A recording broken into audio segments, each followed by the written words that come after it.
저는 이른 아침 시간을 참 좋아합니다. 해가 떠오르며 갈대숲이 새들의 노랫소리로 가득 차면 그보다 행복한 시간이 없죠.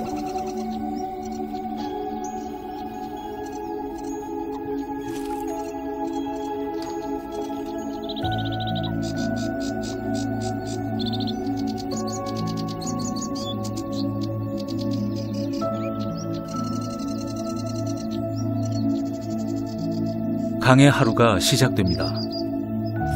밤사이에 비어버린 배를 채우기 위해 서둘러 먹이를 찾고 짝을 찾아다니고 자신의 의지를 천명하기도 하죠. 이 강에서 이 구역은 여전히 나의 영역이라고.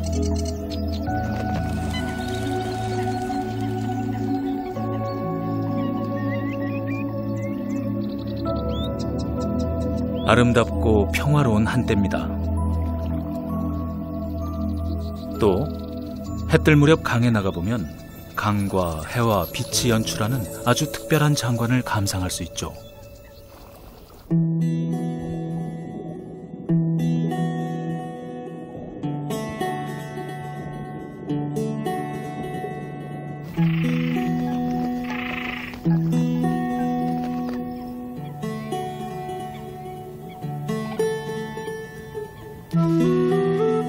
아일랜드에도 야생 그대로의 지역은 많지 않은데요. 셰넌강은 마치 아직 사람의 발길도 닿지 않은 것 같습니다. 전 이 강이 계절에 따라 변하는 모습을 감상해 볼 겁니다. 풍경만이 아니라 그 소리와 느낌까지 말이죠. 또 알려지지 않은 장소와 동물도 찾아볼 겁니다.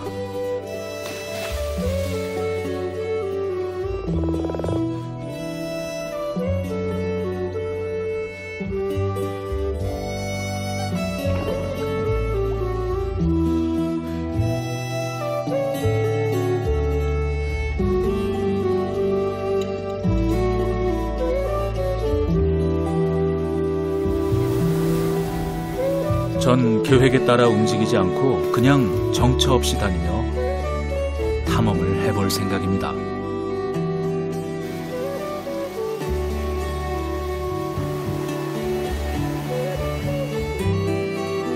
물이나 물 주변에 사는 수많은 생명체들에게 이 강은 그야말로 생명줄이죠. 이제부터 그들을 찾아 떠나봅니다.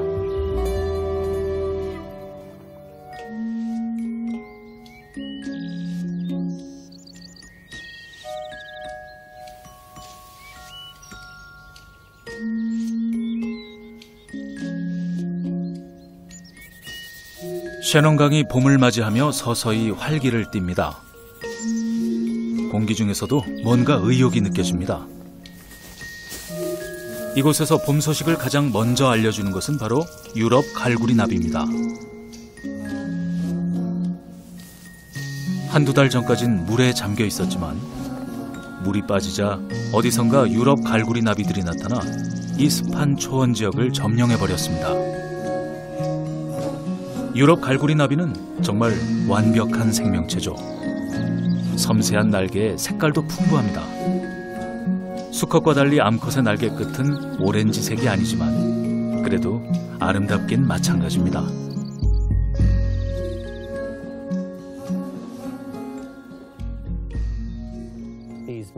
이곳처럼 아름답고 자연 그대로의 야생화가 피는 초원은 아일랜드에 많이 남아있지 않습니다. 제초제나 살충제도 사용된 적 없는 야생의 초원 그대로의 모습이죠. 그런데 풍경은 변하지 않았지만 뭔가 빠진 게 있습니다. 이맘때면 여기 울려 퍼지던 댕기 물대새라든가 마도요, 흰죽지 꼬마 물대새, 붉은발 도요 같은 새들의 노랫소리가 이제는 들리질 않죠. 이 새들은 지난 20년에서 40년 사이에 모두 사라져버렸습니다. 어떤 이들은 그 원인으로 밍크를 탓하기도 하죠. 땅에 둥지를 치기 때문에 밍크 같은 포식자로부터 알과 새끼를 보호할 방법이 없다는 것인데요. 하지만 자연의 법칙은 그렇게 단순하지 않죠. 다양한 생물들이 번성하고 사라지는 이유는 파악하기 힘들 때도 많습니다.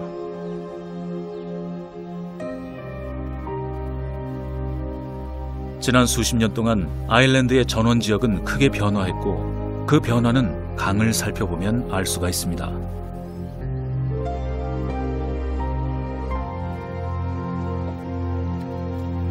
지금은 강을 따라 수 킬로미터를 이동해도 마도요가 우는 소리나 댕기 물대새가 동료를 부르는 소리, 붉은발 도요가 지저귀는 소리가 들리지 않는 때도 있습니다. 다 사라져버렸죠.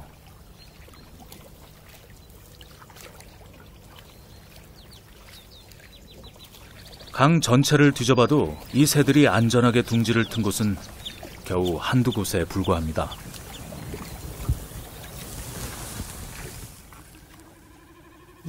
이곳과 같은 저지대를 캘로우즈라고 부르는데 마도요나 붉은발 도요, 댕기 물대새 같은 새들은 바로 이런 곳에서 새끼를 낳죠. 그리고 저건 붉은발 도요의 경계의 신호예요. 절 경계하는 거죠. 지금 저 소리는 잠재적인 위험이 생겼으니 지시를 기다리라는 뜻입니다. 더 접근하거나 배에서 내리면 아마 다른 소리를 낼 겁니다. 그 소리엔 위험을 감지한 정도가 아니라 즉각적인 대처를 해야 한다는 의미가 담겨 있죠. 그렇게 피리와 비슷한 아름다운 소리를 내서 새끼들에게 곧바로 몸을 숨기라고 알리는 것이죠. 새끼의 안전은 순전히 부모에게 달려 있습니다. 그래서 붉은발 도요를 캘로우즈의 방범견이라고도 하죠. 아일랜드 서부의 오지에 사는 친구가 있는데 그 친구의 집은 걸어서만 갈 수가 있어요. 그런데 그 친구는 손님이 오는 걸 미리 압니다. 붉은발 도요의 소리가 들리면 10분 후에 손님이 도착하거든요.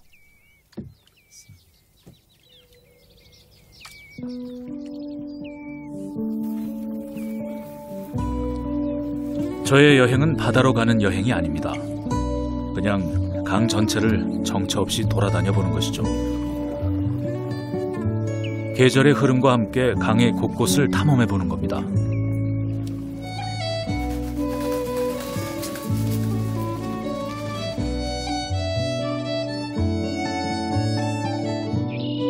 대부분의 삶을 아일랜드에서 산 제게 셰넌강은 너무나 당연한 존재입니다.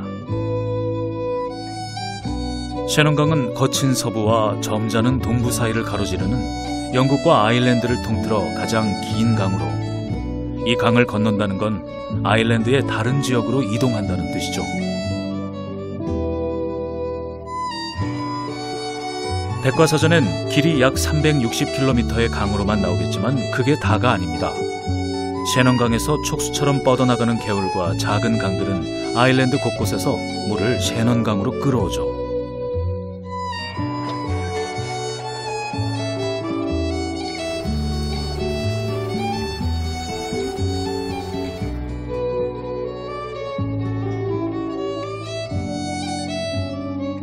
이 강에는 곳곳에 과거의 흔적들이 남아서 아일랜드의 역사를 생생하게 전해주고 있습니다. 세월이 어떻게 흘러갔고 이곳의 삶이 어떠했으며 앞으로는 여기에 어떤 것들이 남게 될지를 생각하게 해주죠.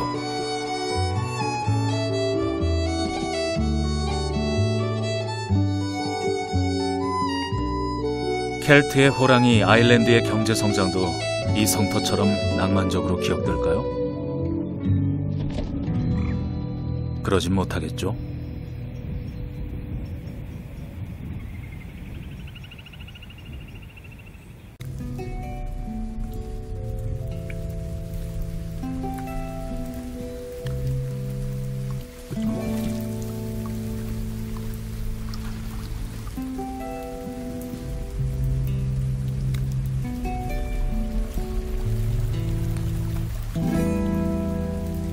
강에 의지해 사는 동물들에겐 무척 가혹한 날씨입니다. 한 달 넘게 강한 바람까지 쉬지 않고 불고 있죠. 여행을 시작할 때 사실 이런 날씨는 예상 못했습니다. 해가 길어진 4월의 화창한 나날들을 상상했고 저녁엔 모닥불가에서 새들의 노랫소리를 감상할 거라고 생각했죠.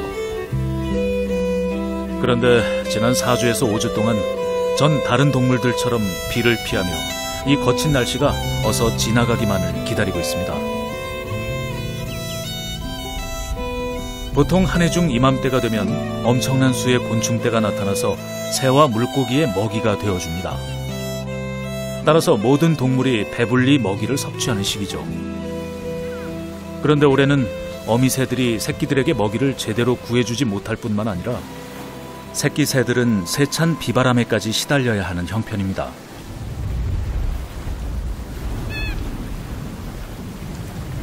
하지만 긴 악천후가 잦아들고 마침내 화창한 아침이 찾아오면 강은 활기를 되찾게 되죠.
평화롭고 평온한 기분을 만끽하며 강을 따라 여행을 계속합니다. 동물들의 서식지를 끊임없이 지나치지만 동물들은 제가 지나가는 걸 눈치도 못 챕니다.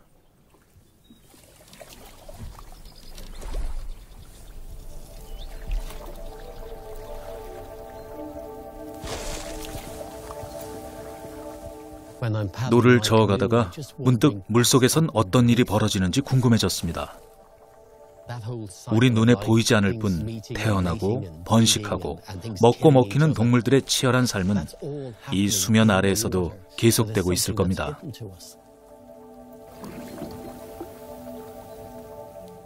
셰넌강 어딜 가도 찾을 수 있는 물고기 한 종이 있습니다. 직접 보기는 어렵지만 이맘때가 되면 상황이 좀 달라지죠. 짝짓기철이기 때문입니다. 일명 셰넌강의 바라쿠다라는 고기인데요. 여러분이 물고기라면 이 고기는 반드시 피해야 합니다. 이 강의 환경에 완벽하게 적응한 녀석들은 필요한 경우엔 엄청나게 빠른 속도로 움직입니다. 이 녀석의 사정거리 안에 들어오면 어떤 물고기도 빠져나갈 수 없죠. 어떤 분들은 포식자들을 매우 잔인하다고 생각하는데 그건 사실이 아닙니다. 야생의 환경에서 부상당한 동물의 경우, 예를 들어 사슴이 부상을 당하면 호랑이가 사슴을 죽입니다. 부상으로 서서히 죽어가는 대신에 호랑이에게 죽음을 맞는 거죠. 여기선 강꼬치 고기가 그 역할을 합니다. 녀석은 아무 물고기나 쫓아다니는 게 아니라 약간 느리거나 움직임이 이상한 물고기를 찾죠. 그러니까 일종의 해결사예요. 사람들, 아니 물고기들의 고난을 끝내주는 것이죠.